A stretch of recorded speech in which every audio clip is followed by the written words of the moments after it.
My name is Patricia Meyer, founder of L.A.W.S in 2005, Labor Advocate Workers Solutions. The already established Uniting All Workers organization, formed by our group in 1993, knew they had to have the opportunity to be heard on a federal level.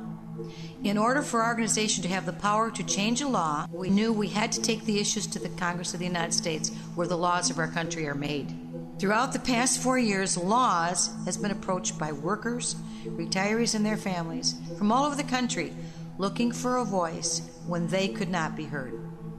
Throughout the next few minutes, you will be presented an inside look at what we have discovered over the years and what we are trying to do to fix it.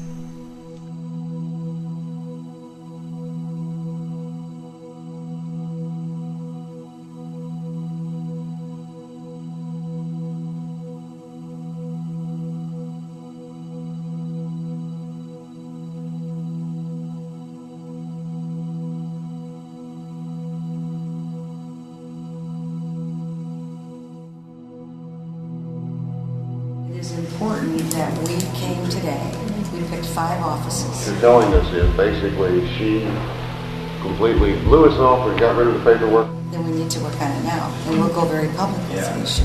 There isn't time to be lost. We just need to go back and you need to turn that off.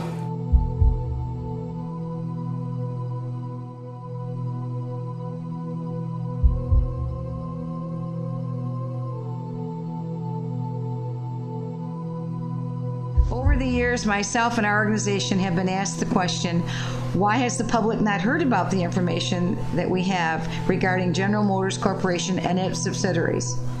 Since 2004, our organization began making regular trips to Washington, D.C. to present the information we had to the Congress of the United States, the Senate, the United States Labor Department, the Federal Bureau of Investigation, United States Wage and Hour Department, and the IRS.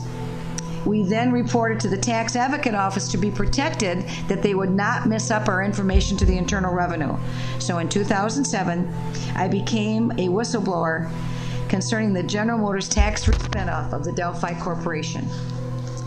This led me to discover that Wall Street, corporate CEOs, and the government are all responsible for the condition our country is in today. In our trips to D.C., I was given several opportunities to speak with Congresswoman Marcy of Ohio. What about this? I mean, why are these bigwigs, these executives in the financial industry getting these perks when their companies were being bailed out with U.S. taxpayer dollars? Because no one is standing up to them. So they can just get away with it? They just get away with it. There's a culture of greed and excess that operates at the highest levels, and there are many people that are intimidated by that.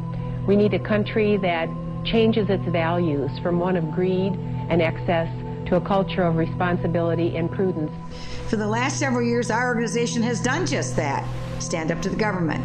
And in those years, we have discovered that the government is just as much part of the problem and cover-up as the corporations who are committing these crimes. They should be leaders in helping our country dig its way out of this financial mess that we're in, but they're part of the problem, not part of the solution. I work for General Motors and American Axle, and I'm receiving a pension check from DELPHI, a company I never worked for.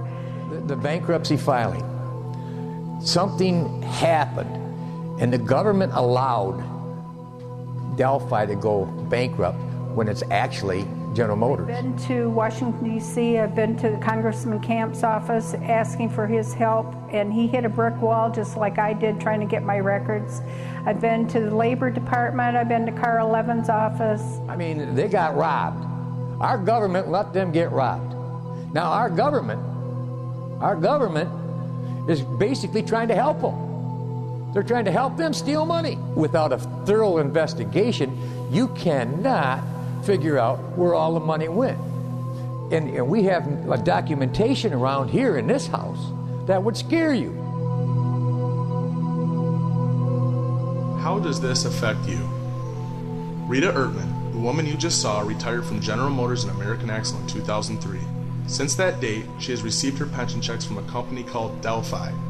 The IRS confirmed Rita's employment record as showing that she had indeed never worked for a company called DELPHI. In November of 2009, Rita received a letter from the PBGC, Pension Benefit Guaranty Corporation, informing her that the company DELPHI, in which she had never been employed by, had filed bankruptcy and that her pension would now be moved to the PBGC at a discounted rate. Let us put things in perspective.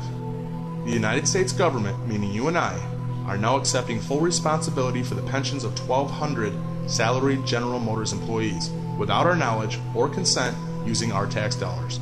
More importantly, the question that we have been asking for 3 years still remains unanswered.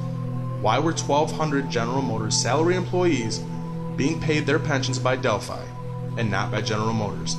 As you probably know, the United States gave General Motors $60 billion in bailout money.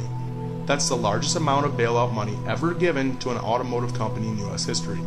Joe, how did they get away with this? I mean, is this just an accountability loophole in the TARP program? Executives get their salaries cut so the companies then turn around and just increase their perks? Anderson, that's exactly how it sounds, and we're told that Kenneth Feinberg, the guy the Obama administration has named to keep his eye on the largest bailout participants, could actually weigh in on perks. He's expected to make some decisions about executive compensation by the end of the month. And we do know the administration has been turning up the heat lately. The problem is, Feinberg is only focusing on the top 7 recipients of government money. What you don't know is this. General Motors committed fraud. They cooked their books, lied to the American people, took our money, and used it to build plants overseas. We have hard evidence and much documentation to back up these statements, as well as an informant who witnessed firsthand and holds vital information as to how GM and Chrysler illegally laundered their funds. This documentary will show the general public what has been hidden from them for years, and the truth that they deserve to know. On October 22, 2009, the L.A.W.S organization traveled to Washington, D.C. and entered the offices of a number of senators and congressmen in an attempt to ask them the answer to this question, face to face. The meetings were documented on both video and audio by a producer to be used in this documentary. Shortly after these meetings were conducted, the L.A.W.S organization received documents from several of the offices we visited stating that we could no longer use the video and audio media obtained during the meetings in our documentary. Why are we not allowed to share the conversations that were held with these offices to the general public? As a direct result of the withholding of this information, the completion of our documentary has been put on hold. We have tried to come forward with this information for several years and have been shut down again and again. We feel that we have no choice but to go public and reveal the information we have through this documentary. We are again asking the government to allow us to use the material we obtained for our documentary in the offices in D.C.